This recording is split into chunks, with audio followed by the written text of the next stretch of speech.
It was because the Master recognized that there is but one flame. There is but one God. There is but one spiritual focus, and that is in your soul. That is the kingdom of heaven that is within you.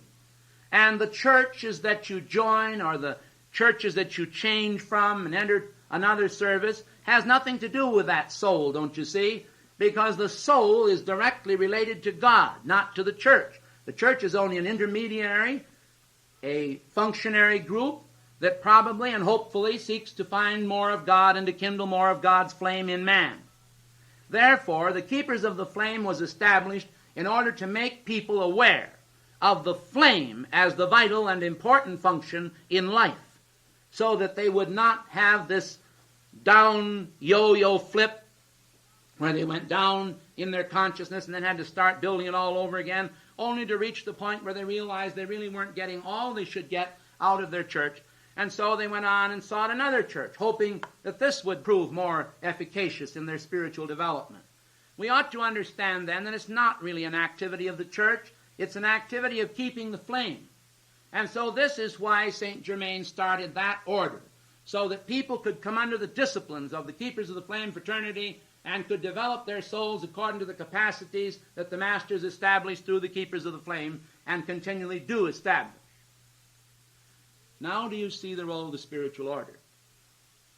The spiritual order is the banding together of people, hopefully with the most authentic release of the pure teachings of the Great White Brotherhood. There are many people in the country that claim that they are representatives of the Great White Brotherhood that are not. There are many people that make a lot of claims that they are not. And then there's a lot of sincere and honest and good people that associate themselves with these endeavors. Now what happens? Well, quite frankly, those organizations sometimes flourish because of the integrity and honor of the people with whom they are associated, whereas the leaders are utterly false and completely untrue in their precepts. And this, then, is one of the reasons why the Masters can't really get behind those organizations. It's a matter of what we call sifting as wheat.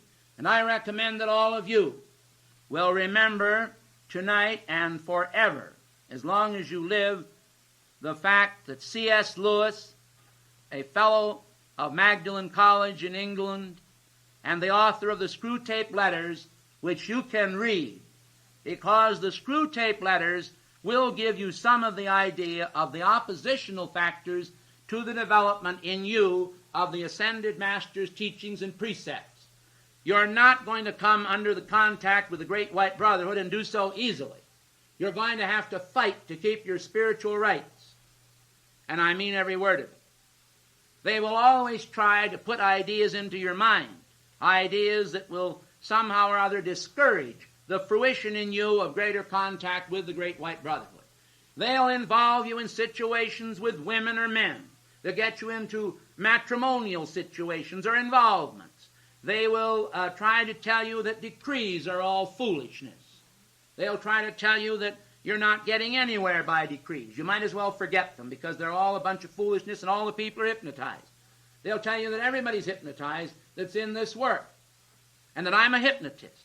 Well, God pity you if I'd be a hypnotist, and God pity me more, because I'd really be the one that would have to carry all the brunt of it in the long run, and quite frankly, I'd be much happier selling vacuum cleaners or sewing machines, because then I wouldn't have to worry about it.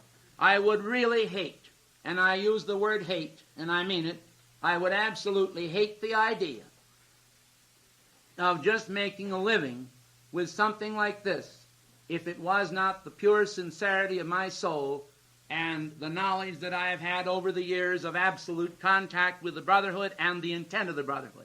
I don't know of another organization on the face of this earth that I've ever come in contact with that is more sincere, more devout, and more determined in its approach to change the face of the world, not by political maneuvering, not by even voting, not by just education, but by spiritual education and spiritual contact with the Great White Brotherhood.